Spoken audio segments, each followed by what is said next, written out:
Dear students, आज हम complex number में ज्योमेट्री का जो पार्ट है उसमें और आगे हम पढ़ने जा रहे हैं और टॉपिक का नाम है स्ट्रेट लाइन। देखिए, स्ट्रेट लाइन को स्टार्ट करें तो इसमें सबसे पहले हम पढ़ते हैं फर्स्ट जो है वो है पैरामेट्रिक फॉर्म। पैरामेट्रिक फॉर्म ये तो इसमें देखो, जैसे मैंने एक ये लाइन ली, इस लाइन पे मैंने पहला पॉइंट लिया Z1, ये एक पॉइंट है A, इसका अफिक्स Z1 है, या और एक पॉइंट है B एक और, उसको Z2 से रिप्रेजेंट कर रहे हैं। आगे चलो, आगे पीछे लिख दिया, यहाँ भी ऐसे लिख देते हैं। यहाँ लिख दिया A पॉइंट, इसका अफिक्स Z1, B पॉइंट, इसका अफिक्स Z2, और एक लिया arbitrary point P। Arbitrary point क्या होता है? आर्बिट्री पॉइंट होता है एक ऐसा पॉइंट जो सभी पॉइंटों को रिप्रेजेंट करता है, या फिर ऐसा कहते हैं वो वेरिएबल पॉइंट। आर्बिट्री पॉइंट की जगह आप ये भी बोल सकते हो वेरिएबल पॉइंट। जैसे कोई इक्वेशन लिखते हैं हम, linear equation in one variable, तो उसको क्या लिखते थे? ax + by + c = 0, ऐसे लिखते थे। तो उसमें x और y क्या चीज़ थे? x और y थे उस स्ट्रेट लाइन के ऊपर जितने भी पॉइंट्स हैं उन सबको रिप्रेजेंट करता है x और y, ठीक है। तो उसी तरह से इस लाइन पे ये जो z पॉइंट है, z इज आर्बिट्री पॉइंट, और we can say variable point, and it is represent all points, ठीक है। जितने भी इस लाइन के ऊपर पॉइंट हैं उन सभी पॉइंटों को कौन रिप्रेजेंट कर रहा है? z रिप्रेजेंट कर रहा है। तो अब आप ध्यान से देखिए, अगर मैं ऐसे लिखूं कि AB वेक्टर ये पैरेलल है किसके? AP वेक्टर के, है ना। पैरेलल तो है ही, साफ साफ दिख रहा है हमें कि AB और AP वेक्टर दोनों पैरेलल है।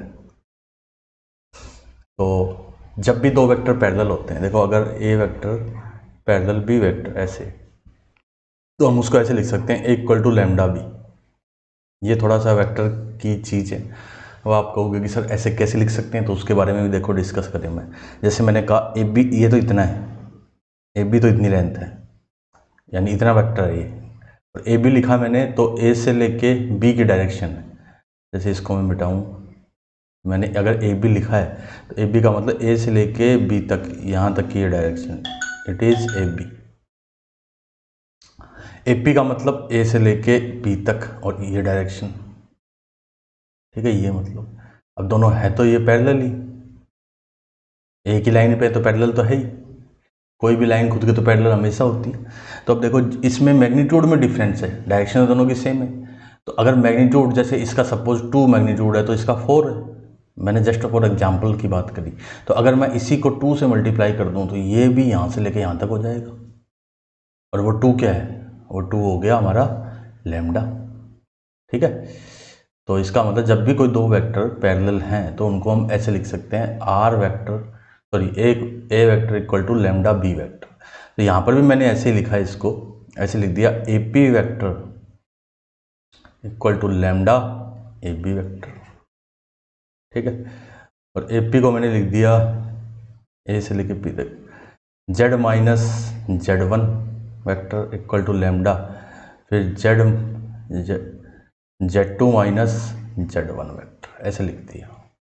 यानी Z = Z1 प्लस में लैम्डा Z2 - Z1। अब इसको भी देख के कुछ, अगर आपने थोड़ा बहुत भी वेक्टर पढ़ा है तो थोड़ी सी वेक्टर की फील आएगी आपको। वेक्टर की फील कैसे आएगी?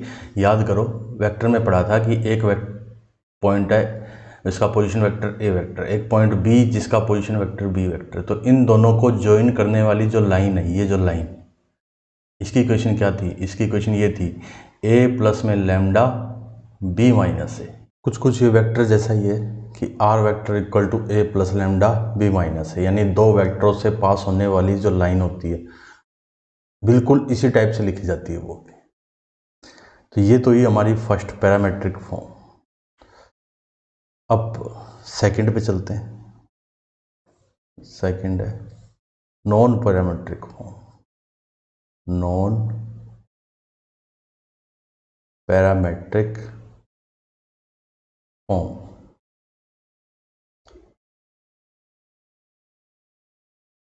तो इसमें देखो, इसमें भी मैंने इसी का यूज किया कि ये लाइन, ये point A, point B, point P, Z1 फिर Z2 फिर Z। अब देखो मैं एक ही इक्वेशन को 3 मेथड से लिखूंगा, देखना जरा आप। फर्स्ट मेथड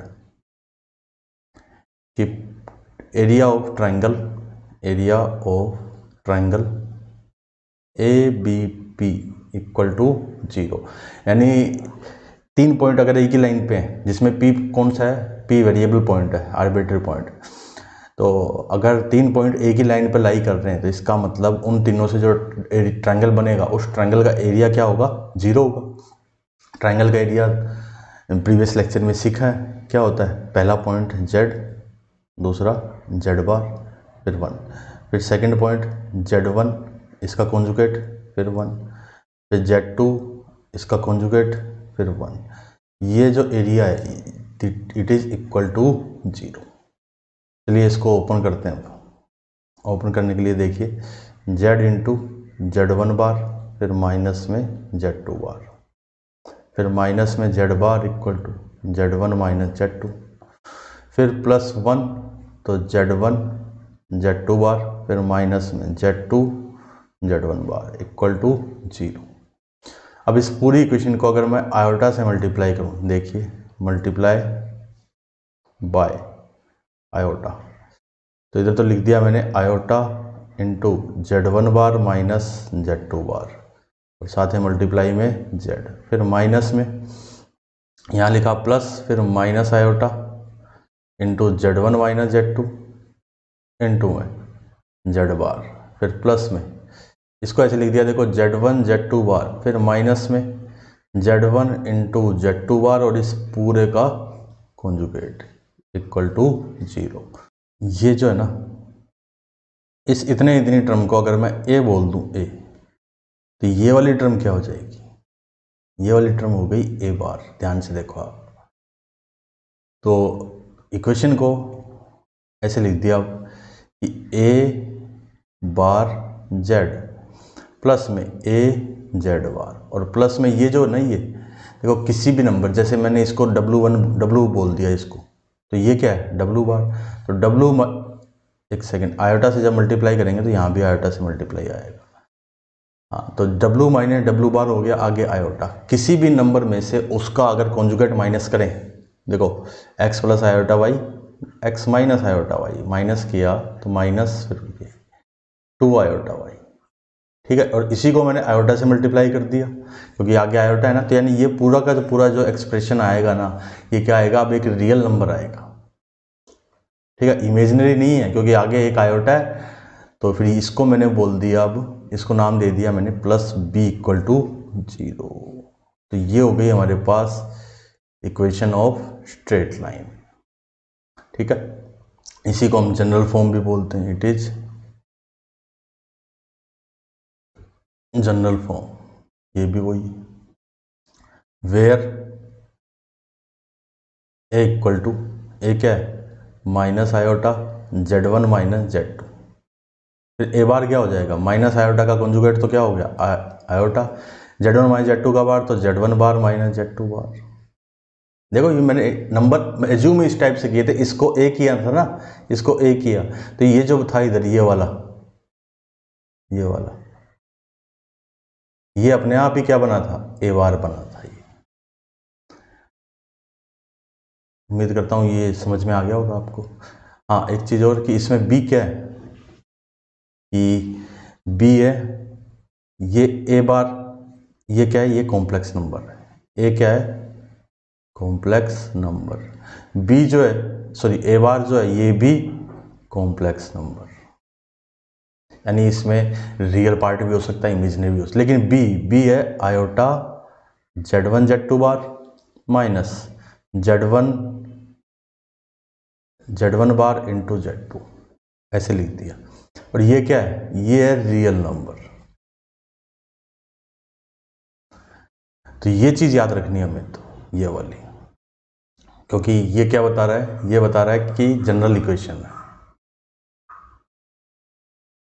अब देखो इसी को मैं अब दूसरे मेथड से निकालता हूँ। देखो सेकंड एक और लिया मैंने,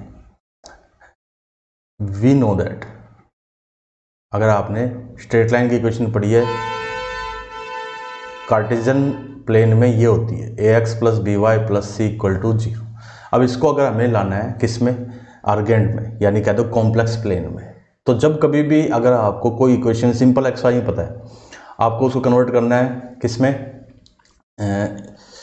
आर्गेंट में, कॉम्प्लेक्स में, तो आप क्या करो, x की जगह तो क्या पुट करेंगे, put x equal to z plus z bar upon 2 and y की जगह z minus z bar upon 2 iota, ये पुट कर दो और उसको सिंप्लीफाई कर दो, तो वो इक्वेशन अपने आप ही किस में कन्वर्ट हो जाएगी, कॉम्प्लेक्स में कन्वर्ट हो जाएगी। चलो देखो, a z plus z bar upon 2, फिर प्लस में b z minus z bar upon 2 iota, फिर प्लस में c इक्वल टू 0। तो a z plus z bar plus में 1 upon iota, we know that 1 by iota क्या होता है, minus iota. तो यहाँ पर मैंने इस प्लस की जगह क्या कर दिया, इस प्लस की जगह मैंने कर दिया माइनस। देखो माइनस का आयोटा, फिर b इंटू में Z minus z bar plus में 2c इक्वल टू 0, 2 से मल्टीप्लाई कर दिया पूरे को भी, तो ए जेड प्लस में ए जेड बार, फिर माइनस आयोटा बी जेड, फिर plus iota B Z bar, फिर प्लस में 2c इक्वल टू 0। अब और आगे आते हैं, देखो कि ए जेड और इसमें मैंने क्या कॉमन ले लिया, जेड कॉमन ले लिया, तो क्या बच गया, a माइनस आयोटा बी। फिर जो बचे यानी इसमें और इसमें जेड बार कॉमन लिया मैंने, जेड बार कॉमन लूँगा तो क्या बचा, a plus iota b plus में 2c इक्वल टू 0। अब ये जो था ना a प्लस आयोटा बी, इसको मैंने बोल दिया अल्फा, तो अल्फा जेड बार, ये वाला अल्फा है, देखो इसको अल्फा का, इस पूरे को अल्फा का है। तो अब आप बताइए कि ये जो आगे लिखा है ना a माइनस आयोटा बी, ये क्या हो गया, ये वाला हो गया अल्फा इंटू जेड, ये अल्फा, सॉरी अल्फा बार हो गया नहीं, ये अल्फा बार, ये अल्फा, इसको अल्फा कहा था, तो ये अपने आप ही क्या बन गया, अल्फा बार बन गया। उम्मीद करता हूँ ये बात समझ में आ गई, ठीक है। और प्लस में इसको बोल दिया मैंने k इक्वल टू 0, क्योंकि c कांस्टेंट है, c रियल नंबर है, क्योंकि इसमें देखो ये जो इक्वेशन लिखी ना, इसमें तीनों ही a b c तीनों ही क्या होते हैं, रियल नंबर होते हैं। तो ये भी देखो उसी टाइप की इक्वेशन बनी कि एक सेकंड, यहाँ जेड बार था, यहाँ जेड बार, कि जेड बार देखो अल्फा जेड बार, ये अल्फा की जगह इसमें ए जेड बार, ए बार जेड प्लस में बी, इसमें भी देखो अल्फा जो आएगा ना, अल्फा, बस ए बी सी नहीं लिख रहे, अल्फा एज्यूम कर लिया इस बार कि उसी टाइप की है equation, alpha complex number, alpha bar भी कॉम्प्लेक्स नंबर ही होगा। हाँ के क्या है, के रियल नंबर है, सेम टू सेम उसी टाइप की इक्वेशन आ गई। तो ऐसे भी कन्वर्ट कर सकते हैं। ये भी क्या है, ये भी it is also general equation, general equation. एक मेथड और है, देखो उससे ही बताता हूँ अब आपको, 3 मेथड हो गए समझाने के लिए आपको कि जनरल इक्वेशन कैसे बन सकती है। उसके लिए हम आए इस पे शुरुआत में देखो यहाँ लिखा था z माइनस Z1, ये जो लिखा है ना, ये इससे अगर मैं लैम्डा निकालूँ, या देखो दोबारा चलो लिख देते हैं, मैं दोबारा ही यूज कर लेते हैं पूरे को, ये लिखा यहाँ a b p, ठीक है, Z1 Z2 Z last, it is also only Z। तो अब देखिए ए पी पर पैरेलल है ए बी के, ए पी को लिख दिया मैंने Z minus Z1 equal to lambda Z2 minus Z1, तो Z माइनस Z1 अपॉन में Z2 माइनस Z1, ये क्या बन गया, लैम्डा। और लैम्डा क्या होता है, लैम्डा तो कांस्टेंट था, रियल नंबर था लैम्डा। अब इसका मतलब ये जो नंबर है ना, ये वाला नंबर आप ध्यान से देखो क्या है, रियल नंबर है कोई, भाई लैम्डा रियल है ना, कोई कॉम्प्लेक्स नंबर अगर रियल है तो इसका मतलब वो कॉम्प्लेक्स नंबर और उसका कॉन्जुगेट दोनों क्या होते हैं, इक्वल होते हैं। ये दिमाग में आप बिठा लीजिए, इसका बहुत ज़्यादा यूज करते हैं हम क्वेश्चनों में भी। ये देखो कि Z माइनस ये क्या है, ये रियल है, मैंने इसके आगे लिख दिया real, so z minus z1 upon में z2 minus z1 equal to z minus z1 upon में z2 माइनस z1, इस पूरे का कॉन्जुगेट, ये इसके इक्वल होगा। अब कॉन्जुगेट की प्रॉपर्टी भी हमें पता है, देखो z माइनस z1 अपॉन में z2 माइनस z1, z का कॉन्जुगेट z1 का कॉन्जुगेट, z2 का कॉन्जुगेट माइनस z1 का कॉन्जुगेट, ये भी क्या है, स्ट्रेट लाइन की इक्वेशन ही है। इसको अगर मैं क्रॉस मल्टीप्लाई करके सिंप्लीफाई करूं तो मैं वापस कहाँ पहुंचूंगा, इस स्टेप पे पहुंच जाऊंगा। क्रॉस मल्टीप्लाई कर दे दोनों को और सिंप्लीफाई करेंगे तो इसी स्टेप पे पहुंचेंगे, और इस स्टेप पे पहुंचने के बाद वापस वही इक्वेशन आ जाएगी कि a z बार प्लस में a बार z प्लस में b इक्वल टू 0। सॉरी, ये लाइन बनी नहीं ना ढंग से, इसलिए कहा। तो उम्मीद करता हूँ ये आपको क्लियर हो गया होगा कि किसी भी लाइन की जनरल इक्वेशन क्या होगी, a z बार प्लस में a bar z plus b equal to 0, जहाँ पर a और a बार क्या है, कॉम्प्लेक्स नंबर है, और b क्या है, b कोई भी रियल नंबर है। तो उम्मीद करता हूँ ये इतना दिया है क्या, 2 पॉइंटों से पास होने वाली लाइन, ठीक है। अब आगे आता देखिए स्लोप ऑफ, नेक्स्ट पार्ट है हमारे पास, नेक्स्ट छोटा है topic, slope of straight line.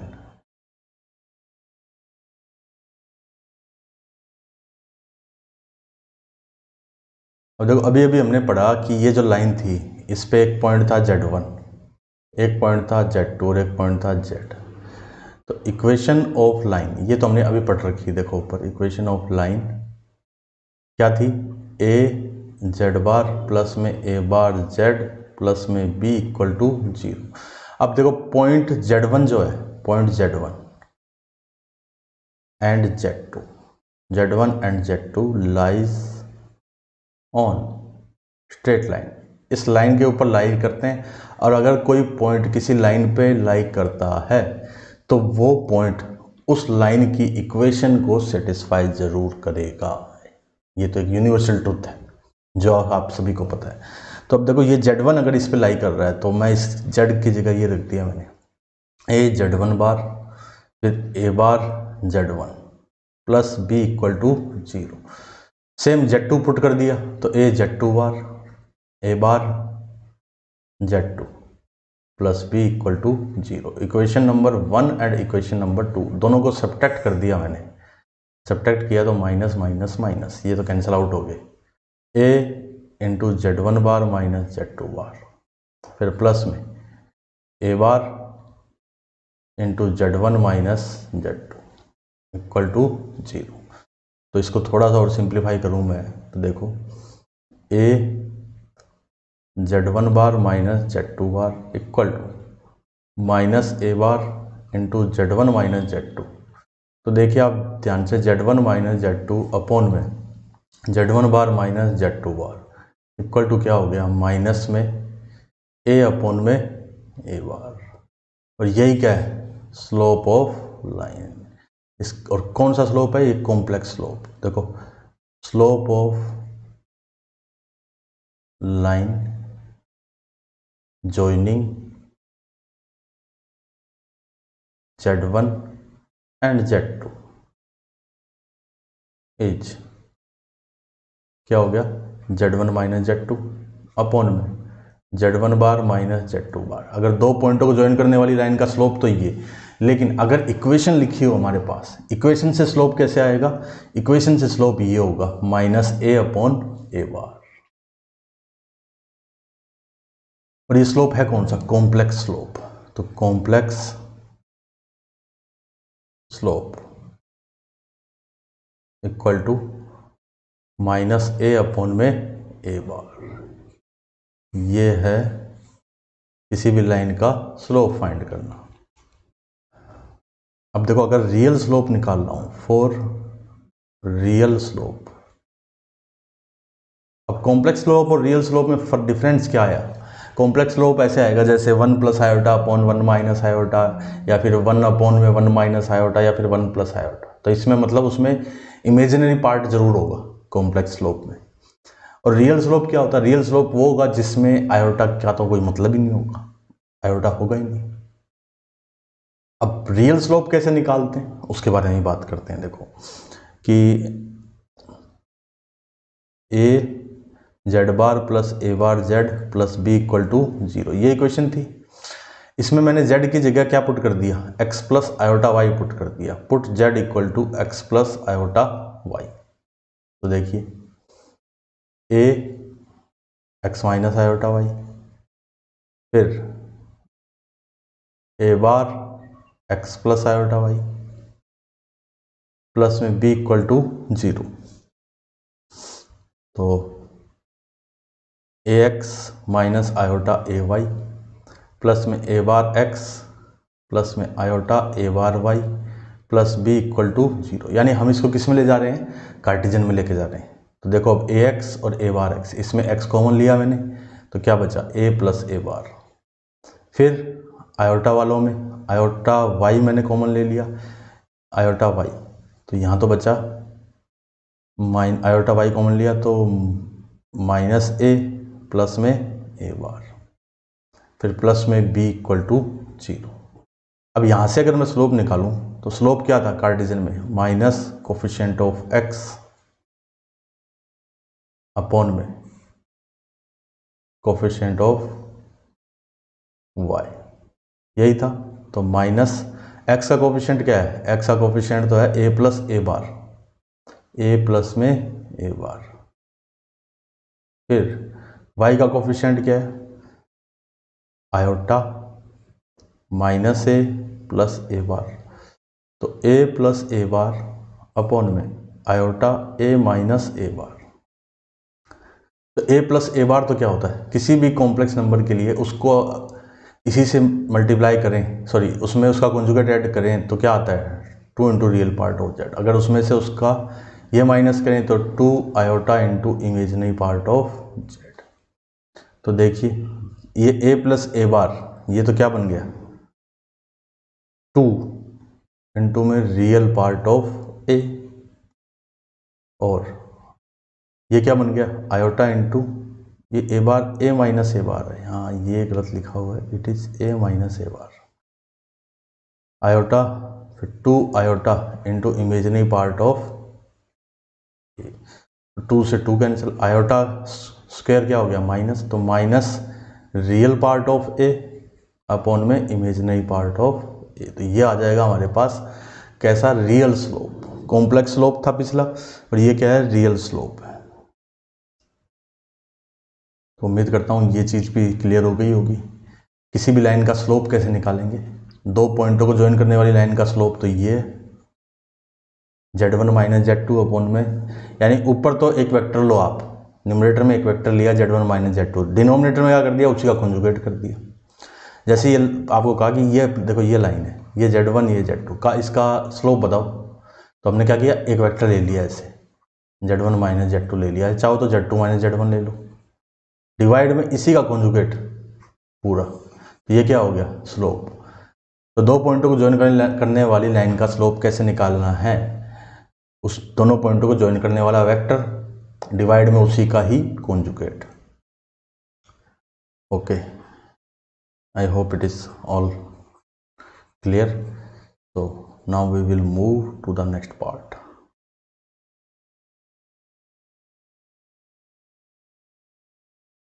देखिए अब आता है, अगर आपको स्लोप पता है तो आप एक लाइन के पैरेलल लाइन लिख सकते हो, या फिर दो पैरेलल लाइन है तो उनके स्लोप में क्या रिलेशन है। तो फर्स्ट पॉइंट है नोट में कि if two lines whose slopes are alpha 1 and alpha 2 are parallel, then alpha 1 equal to alpha 2। अगर दो लाइनें पैरेलल हैं तो उनका स्लोप क्या होगा? इक्वल होगा। फिर सेकंड, या चलो पहले इसका प्रूफ बता देता हूँ कि ये कैसे लिखा। अब आप कहोगे सर ये तो लिखा दिया, लेकिन क्या लॉजिक है इसके पीछे, पता कैसे लगा। तो देखिए मैंने क्या किया, इसका प्रूफ कर रहे हैं अब कि ये बात लिखी तो कैसे लिखी। तो उसके लिए चलो कलर चेंज करते हैं। ये मैंने 2 लाइनें ली, दोनों पैरेलल है, ठीक है। तो इधर ले लिया मैंने Z1 Z2 Z3 Z4, point का नाम दे दिया A B C and D। देखो AB जो है वो पैरेलल है किसके, CD के। रोटेशन थ्योरम को याद करो, फ्रॉम रोटेशन थ्योरम। अगर मैं ऐसे लिखूं Z2 माइनस Z1 अपॉन में Z2 माइनस Z1 का मैग्नीट्यूड, तो ये क्या हो गया, ये तो इधर क्या हो गया, एक यूनिट वेक्टर हो गया, इधर ये यूनिट वेक्टर हो गया, ठीक है। Equal to Z3 minus Z4 upon में Z3 माइनस Z4 का मैग्नीट्यूड, ये हो गया इधर इनके बीच में ये एक यूनिट वेक्टर, ठीक है। और इनटू में लिख दिया मैंने e की power iota into 0, final vector upon initial vector. याद करो ऐसे ही तो बताया था आपको रोटेशन में, final vector upon initial vector equal to final vector का मैग्नीट्यूड डिवाइड में इनिशियल वेक्टर का मैग्नीट्यूड, और उनके बीच में एंगल e की पावर आयोटा उनका एंगल ऑफ रोटेशन। अब इनके बीच में एंगल कितना है, 0 है, इसलिए यहाँ 0 लिख दिया। अगर नहीं पढ़ा हुआ तो आप जाइए पिछले लेक्चरों में जाइए, उसमें जाके देखिए रोटेशन थ्योरम जिस पे लिखा है, जिस पे आप वीडियो देखोगे ना उसमें लिखा हुआ है रोटेशन थ्योरम, उसको जाके पढ़िए, तब आपको पता चलेगा कि ये कैसे लिखा गया। तो e की पावर आयोटा 0 कोस 0 प्लस आयोटा साइन 0 कितना होता है, 1 होता है। अब क्या करें, स्क्वायरिंग कर रहे हैं दोनों साइडों में, यहाँ पर squaring in both sides,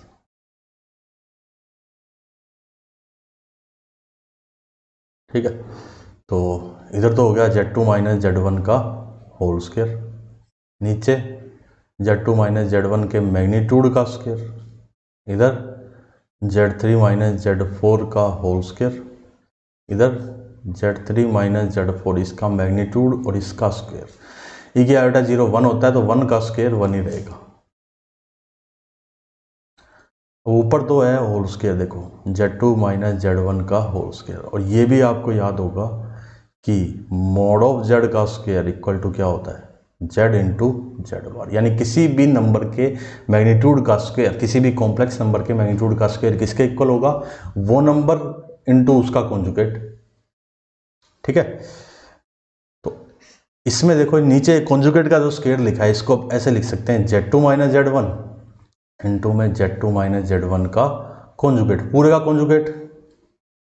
same यही यहाँ पर यूज किया मैंने, Z3 माइनस Z4 का होल स्क्वायर इक्वल डिवाइड में Z3 माइनस Z4 और इस पूरे का conjugate.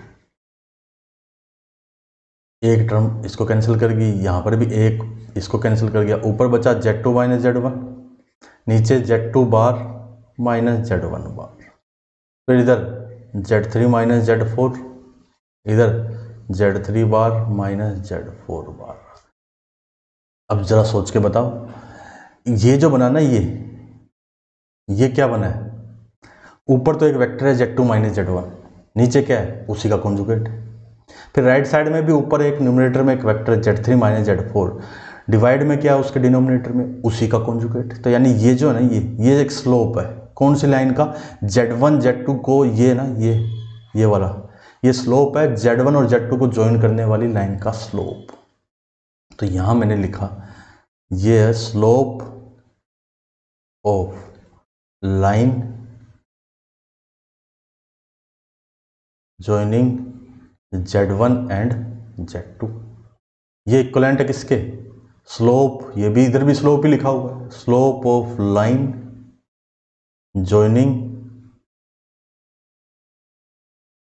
Z3 and Z4, Z3 और Z4 को ज्वाइन करने वाली लाइन का स्लोप लिख दिया। तो देखो अब अगर इन स्लोप को मैंने α1 और α2 बोल दिया, चलो तो ये क्या आ गया, देखो दो लाइनें अगर पैरेलल है तो इसका मतलब उनका स्लोप क्या होगा, इक्वल होगा। तो यही बात स्टार्टिंग में बताई थी आपको, अल्फा 1 इक्वल टू अल्फा 2।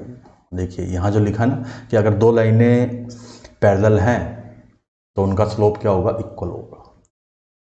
यहाँ जो बात हो रही है किसकी बात हो रही है, कॉम्प्लेक्स स्लोप की बात हो रही है, ना कि रियल स्लोप की। रियल स्लोप की बात कब होगी, केवल और केवल कार्टेशियन के अंदर होगी, यहाँ पर नहीं होगी। वहाँ पर फिर स्लोप, कॉम्प्लेक्स स्लोप की बात नहीं होगी। चलिए अब चलते हैं सेकंड पे। Second point, if two lines are perpendicular with slope alpha 1 and alpha 2, then दो लाइनें जिनका स्लोप है अल्फा 1 और अल्फा 2, अगर वो परपेंडिकुलर है तो फिर हम कह सकते हैं alpha 1 equal to minus alpha 2, ठीक है। या फिर इसको ऐसे भी लिखा जा सकता है, और alpha 1 plus alpha 2 equal to 0, यानी दोनों का सम क्या होगा, 0 होगा, या फिर एक का स्लोप दूसरे का माइनस होगा। अब इसके बारे में भी डिटेल में डिस्कस करते हैं कि ये बातें कैसे लिखी गई।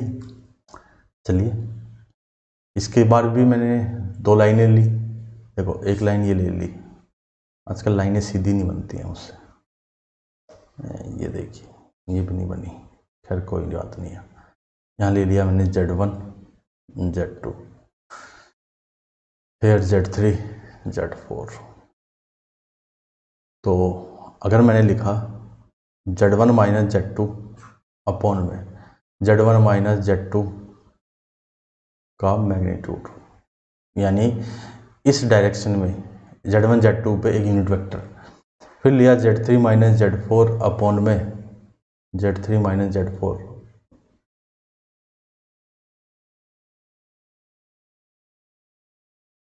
Z3 माइनस Z4 इसका। अब इस बार एंगल कितना है, π/2, तो e की आयोटा π/2। वही रोटेशन थ्योरम का अप्लाई किया, यहाँ लिख दिया मैंने फ्रॉम रोटेशन थ्योरम,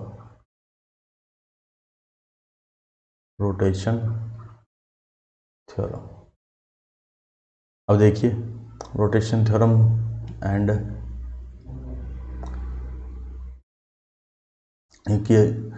कॉम्प्लेक्स क्या लिखा था हमने, Z1 Z2, स्क्वायरिंग करते हैं हम। देखो स्क्वायरिंग इन बोथ साइड्स, दोनों साइडों में मैंने स्क्वायरिंग करी, बोथ साइड्स। इधर तो बना Z1 माइनस Z2 इस पूरे का होल स्क्वायर, इस साइड में बनेगा Z1 माइनस Z2 के मैग्नीट्यूड का होल स्क्वायर, फिर इधर Z3 माइनस Z4 इसका होल स्क्वायर, डिवाइड में आएगा Z3 माइनस Z4 इसका मैग्नीट्यूड और इसका होल स्क्वायर, और इधर हो गया e की पावर आयोटा पाई हो गया। देखो अब आप कहोगे कि सर इसका होल स्क्वायर करोगे ना आप, e की आयोटा पाई अपॉन 2, इसका होल स्क्वायर करोगे तो ये 2 से 2 कैंसिल हो गया, क्या बचा, e की आयोटा पाई बचा बस। ठीक है, तो अब उसी का यूज करें, कौन सी प्रॉपर्टी का, मैं इस साइड में वो प्रॉपर्टी लिखता हूँ। एक तो z इंटू जेड बार क्या है, मैग्नीट्यूड का स्क्वायर है, इसका यूज कर रहे हैं अब हम इसमें। तो आइए जरा मेरे साथ, देखो सेम टू सेम जो पिछली बार किया था वही का वही तो बनेगा। ये तो स्क्वायर, इधर Z1 माइनस Z2, Z2 में Z1 माइनस Z2 का कॉन्जुगेट, फिर इधर Z3 माइनस Z4 का होल स्क्वायर, फिर डिवाइड में Z3 minus Z4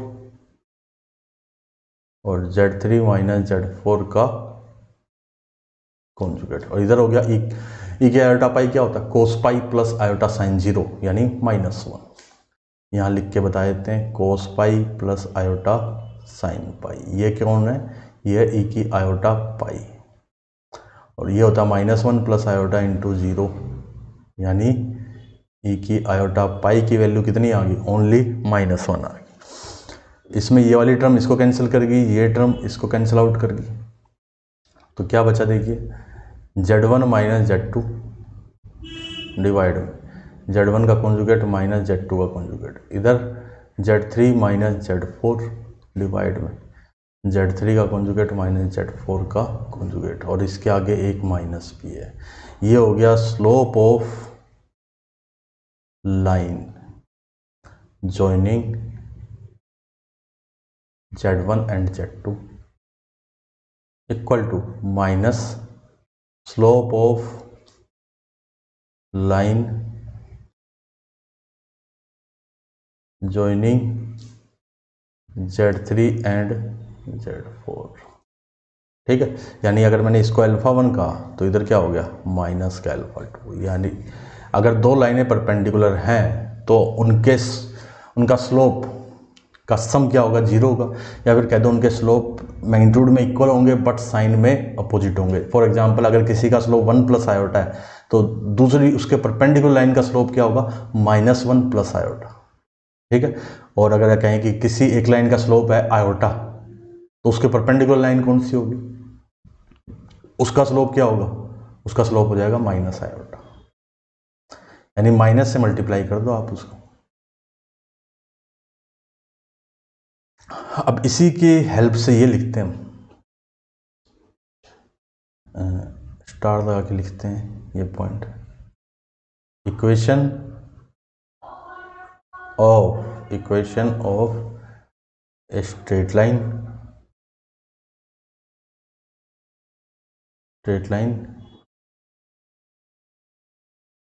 joining equation of a straight line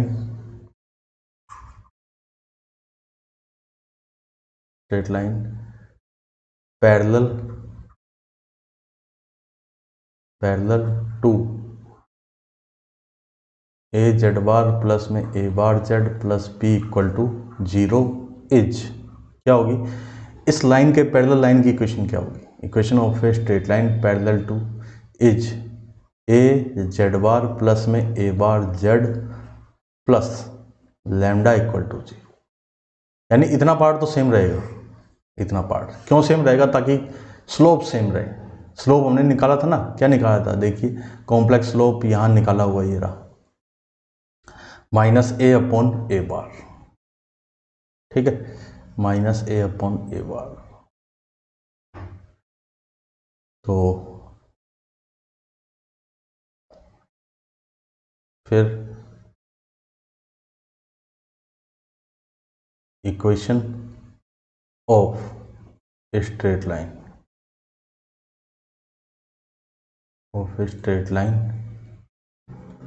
perpendicular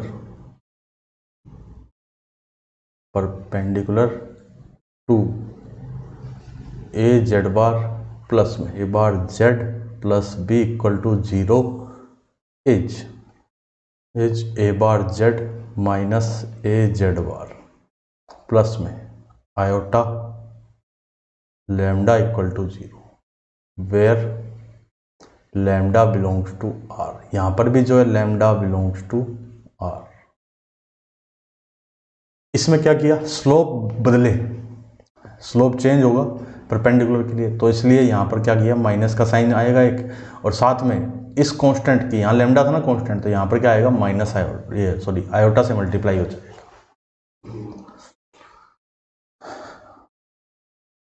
उम्मीद करता हूँ ये चीज़ें समझ में आ गई होगी आपको।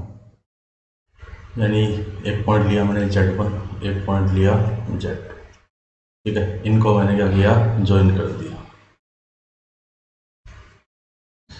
तब इसका ये जो है ना, ये डॉटेड लाइन है, ये क्या है, परपेंडिकुलर भी है और इसको बाइसेक्ट भी कर।